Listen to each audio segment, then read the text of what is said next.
I didn't want to do a full review on this drone just because it's already been done so many times. There's countless reviews. Go check it out. You'll find them. So I wanted to do a little bit different, final take on this drone and whether or not you should buy it. And I decided to do this. I compiled the cinematic sequence that I think is amazing. And yeah, let me know what you guys think.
Good. That looked really good, actually. And I think that was some of my best footage that I've shot to date on any drone, for that matter. Either that or was that my best edit?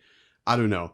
But I thought it was pretty amazing. And I think this drone does a great job. And honestly, for what you get with a compact sensor, I think it does phenomenal. The HDR is amazing.